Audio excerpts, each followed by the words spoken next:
राधा रानी सरकार की, गीता गंगा गौ माता की। वैसे तो गुरुजी के सामने बोलने की कुछ हिम्मत नहीं होती, लेकिन इनकी आज्ञा है तो थोड़ा सा सुना देती हूँ।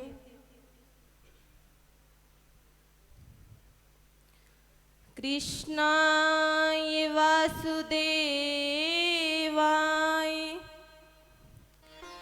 देवकी नंदनाय च नंद गोप कुमाराय गोविंदाय नमो नमः।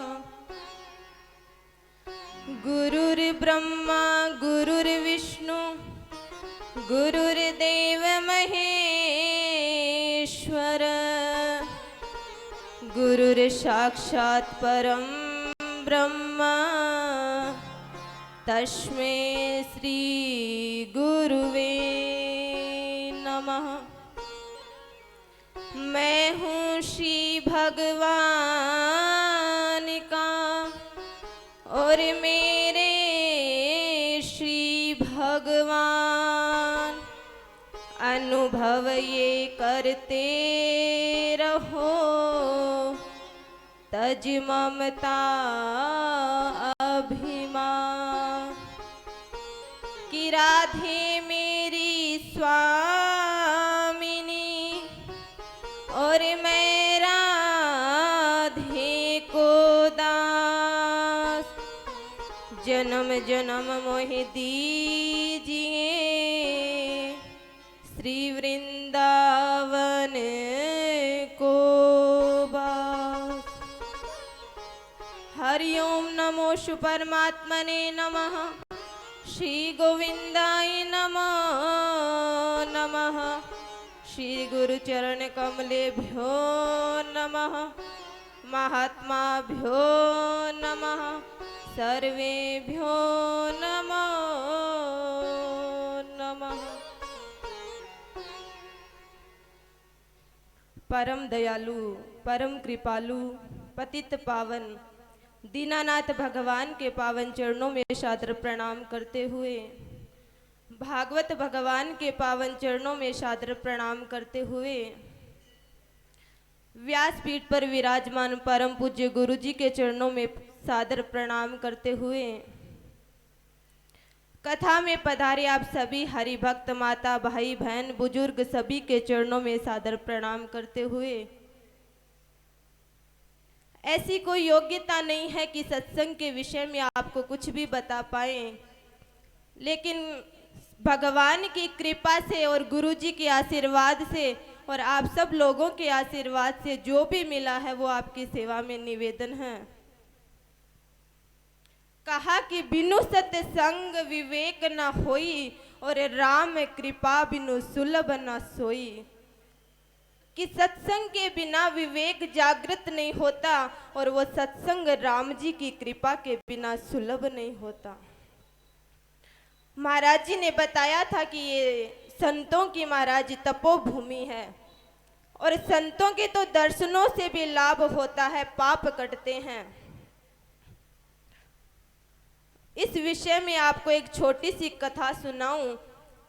एक व्यक्ति था और महाराज एक संत के पास गया और जाकर के कहा कि महाराज जी घर में खाने के लिए कुछ भी नहीं है, कुछ व्यवस्था करो। तो महाराज जी ने कहा कि मैं तो अपने खाने के लिए भी निश्चिंत रहता हूं, तो तुम्हारे लिए व्यवस्था कहां से करूं। तो उस व्यक्ति ने कहा कि आप तो संत हो, महाराज हो, कुछ तो व्यवस्था करो। तब संत को दया लगी और संत ने कहा कि जो गांव में पीपल का पेड़ है उसके नीचे एक पत्थर पड़ा है, वो पत्थर ले जा, तेरी दरिद्रता दूर हो जाएगी। तो उस व्यक्ति ने कहा कि महाराज 2 दिन से भूखा हूं, खाने को कुछ भी नहीं है, पत्थर का लेकर के क्या करूंगा। तब महाराज ने कहा कि अरे मूर्ख, वो पत्थर नहीं है, वो पारस है और जिस भी लोहे से छुआ देगा वो सोना बन जाएगा। तो अब वो व्यक्ति वहां पर पहुंचा और देखा तो उसे वो पारस मिल गया और दौड़ा दौड़ा अपने घर की ओर जा रहा था और हाथ में एक महाराज सोने लोहे का वो पहन रखा था, तो उसे छुआया तो वो सोने का बन गया। तो उस व्यक्ति ने कहा कि अब तो मैं माला माल हो गया, अब तो खूब पैसे वाला हो गया।